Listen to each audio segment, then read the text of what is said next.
Salut à tous, je vous parle rapidement du film L'embarras du choix, pendant que vous pouvez toujours vous abonner, laisser un comme, un like, un dislike sur cette chaîne sans problème. Et donc ce film dont je parle, L'embarras du choix, avec Alexandra Lamy, vous le voyez en gros sur l'affiche, comme une forme de tête d'affiche. On retrouve aussi Arnaud Ducret et un acteur que je ne connaissais pas et que pas grand monde connaît en France, j'imagine. C'est Jamie Bamber, quelque chose comme ça, Jamie Bamber, bon bref. Donc c'est un film d'Éric Laven. Alors moi, je l'ai déjà dit plusieurs fois, j'aimais pas trop Alexandra Lamy avant au cinéma, et je l'ai adoré depuis le film Retour chez ma mère, réalisé aussi par Éric Laven, qui a été un énorme succès, qui était plutôt un bon film, très intéressant, très drôle, qui explorait quelque chose d'un peu peut-être déjà vu, mais avec intelligence. Et donc là, ils remettent ça, Éric Laven et Alexandra Lamy, et ils sortent un film, évidemment, qui est un petit peu quelconque, comme si on les avait forcés à refaire un film ensemble. Bon, après, ça reste sympathique, on est dans une forme de double comédie romantique, puisque le personnage d'Alexandra Lamy, elle s'appelle Juliette, je crois, dans sa vie, elle a toujours eu un problème, c'est qu'elle n'arrivait jamais à faire des choix, c'est-à-dire que ses choix ont toujours été dictés par les autres, et là, elle va rencontrer deux garçons complètement différents dans leur manière d'être, et on va avoir une sorte de double comédie romantique, donc qui va se dérouler pendant 1h30 avec tous les ingrédients. On a évidemment les personnages un peu clichés des meilleurs amis de notre personnage principal qui vont essayer de la guider entre ces deux hommes, parce que oui, dans la plupart du temps du film, elle va sortir un petit peu avec les deux. Il va y avoir évidemment du quiproquo, de la petite vanne, de l'humour par-ci par-là.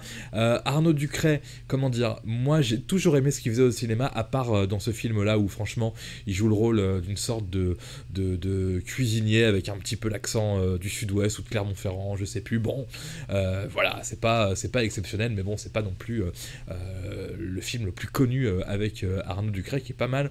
Il n'a pas fait 10 films non plus, mais il est pas mal dans les autres films en général. Donc voilà, L'embarras du choix, pour ceux qui se diraient effectivement c'est Éric Laven, c'est Alexandra Lamy, donc ça peut peut-être aussi être bien comme Retour chez ma mère.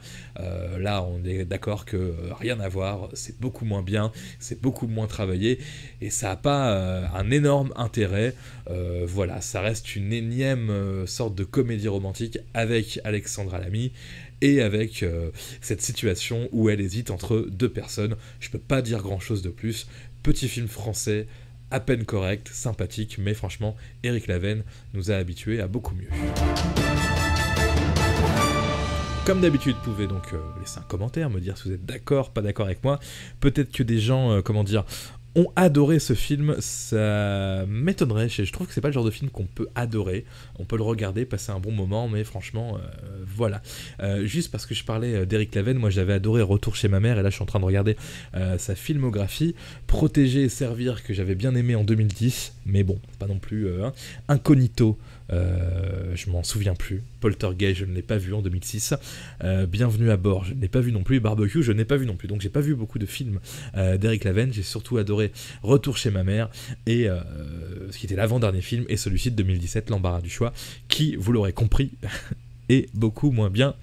Voilà, du coup, à cause de ce film-là, je commencerai presque à redétester, Alexandra Lamy. Et je cite aussi Sabrina Ouazani dans Les meilleurs amis, d'Alexandra Lamy, que j'ai trouvé un petit peu cliché. Et elle est dans le cliché, mais elle est sympathique quand même, Sabrina Ouazani, c'est ça.